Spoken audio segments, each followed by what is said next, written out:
காண்டவம் புரந்தரா, நீ விரும்பினால் எனக்கு உன்னுடன் நட்பு இருக்கட்டும். ஆனால் என் பலம் மகத்தானது, தாங்க முடியாதது என்பதை அறிவாய்.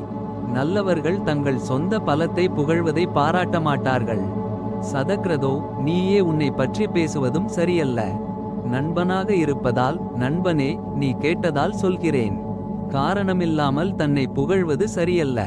சக்ரா, மலைகள், காடுகள், கடல்களுடன் கூடிய இந்த பூமியையும் உன்னையும் ஒரே இறகால் தாங்க முடியும். அசைவன அசையாதன உட்பட எல்லா உலகங்களையும் சேர்த்து களைப்பில்லாமல் சுமப்பேன். இது என் பலம் என்று அறிவாய். சூதர் சௌனகரே, வீரனும் அழகானவனுமான கிரீடி இப்படிச் சொன்னதும் எல்லா உயிர்களுக்கும் நன்மை செய்பவனான தேவேந்திரன் சொன்னான். இப்போது என் சிறந்த முடிவில்லாத நட்பை ஏற்றுக்கொள். உனக்கு சோமபானம் தேவையில்லை, என் சோமபானத்தை உனக்கு தருகிறேன். நீ யாருக்கு இதை கொடுக்கிறாயோ அவர்கள் எங்களை துன்புறுத்துவார்கள். காண்டவம், ஏதோ ஒரு காரணத்திற்காக இந்த சோமபானம் என்னால் கொண்டு செல்லப்படுகிறது. நான் யாருக்கும் சோமபானத்தை கொடுக்க மாட்டேன். சஹஸ்ராக்ஷா, நான் எங்கே இதை வைக்கிறேனோ அங்கிருந்து நீ உடனே எடுத்துக்கொள். திரிதசேஸ்வரா. உன்னுடைய இந்த வார்த்தைகளால் நான் திருப்தி அடைகிறேன். பறவையே, நீ என்னிடம் என்ன வரம் கேட்கிறாயோ அதை எடுத்துக்கொள். பறவைகளின் தலைவனே.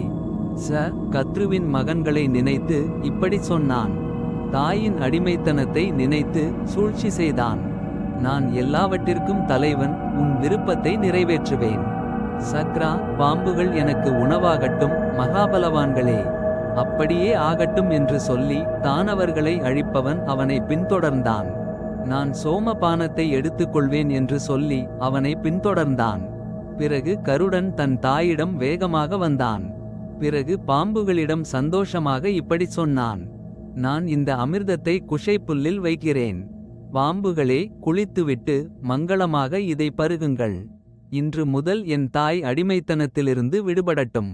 நீங்கள் சொன்னது போலவே என் வார்த்தை நிறைவேற்றப்பட்டது. பிறகு பாம்புகள் குளிக்கச் சென்றன. அப்படியே ஆகட்டும் என்று சொல்லி சக்ரன் அமிர்தத்தை எடுத்துக்கொண்டு திரிதிவம் திரும்பினான். பிறகு பாம்புகள் சோமபானத்திற்காக அந்த இடத்திற்கு வந்தன. குளித்து ஜெபம் செய்து சந்தோஷமாக மங்களமாக இருந்தன. பாம்புகள் அமிர்தம் திருடப்பட்டதை அறிந்து பிரதிமையாகச் செய்தன. இது சோமபானம் இருக்கும் இடம் என்று தர்ப்பை புல்லை நக்கின. அந்த செயலால் பாம்புகளுக்கு நாக்கு இரண்டாக பிளவுபட்டது. அமிர்தத்தின் ஸ்பரிசத்தால் அந்த தர்ப்பை புல் புனிதமானது. பிறகு கருடன் சந்தோஷமாக தன் தாயுடன் காட்டில் விளையாடினான்.